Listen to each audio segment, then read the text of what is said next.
guys, good afternoon. Dahil po home quarantine tayo, stay home kahit dito sa UAE. Ayan po, walang magawa.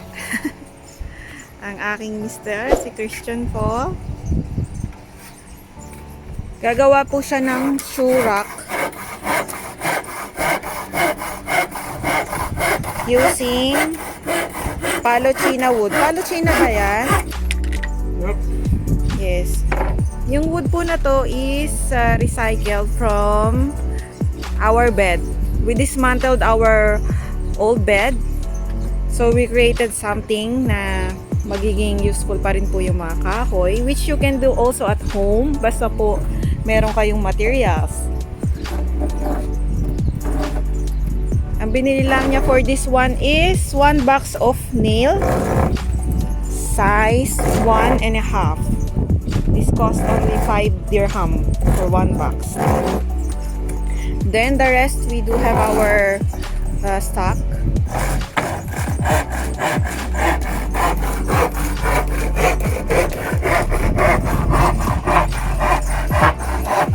Here it is. I think this is the one panel.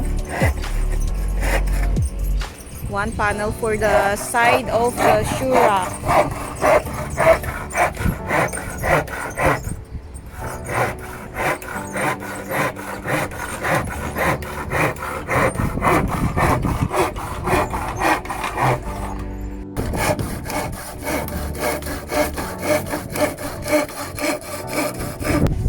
Andito po kami sa rooftop dahil working from home.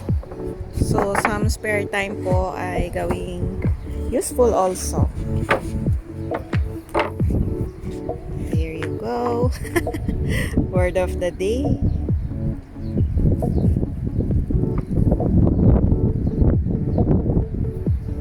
Word of the day is here we go.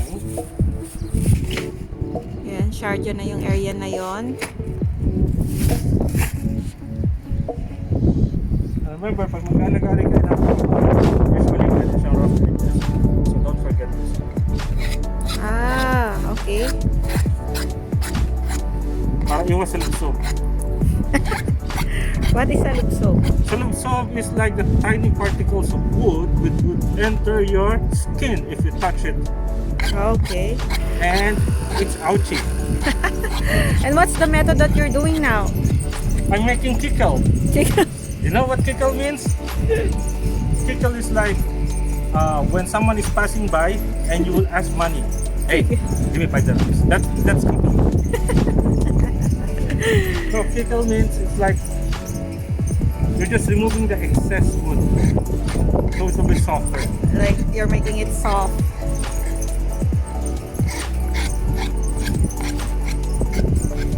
Anyhow, if you will do this, or if you're gonna make something, make it perfect as much as possible. Hindi pwedeng basta-basta lang. I think So, I can help you what's with the that. use? Hmm? I can help you doing with that. Oh, really? Yeah. Yan po ang mga ibon. Favorite spot ni Yuri tong rooftop po because Yuri's watching always the Emirates. Kasi po dyan yung ano nila daan yan. Dahil lockdown today, ay wala po kaming makitang airplanes.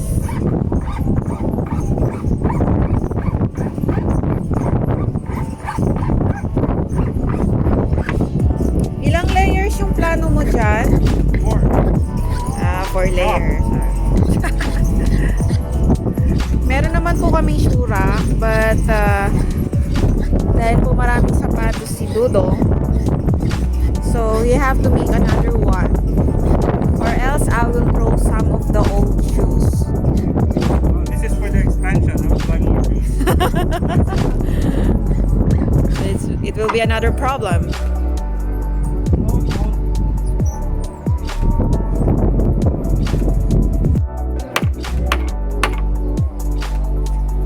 At first you're trying to do it by screw, right?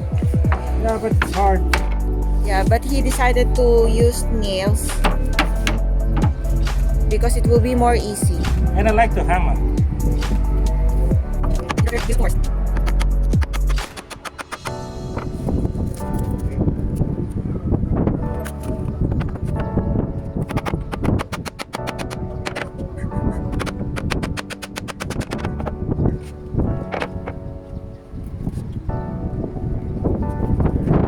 It's only up here. So like past the clock, but the sun's still up.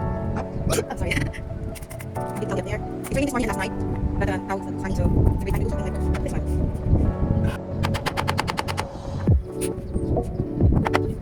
So wait, bakit naman sa kaya? Yung may mga wood?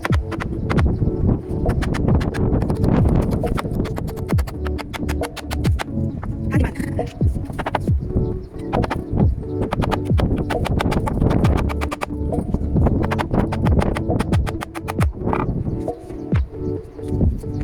And my plants. Yeah, you don't remember all the balcony. There's the main road.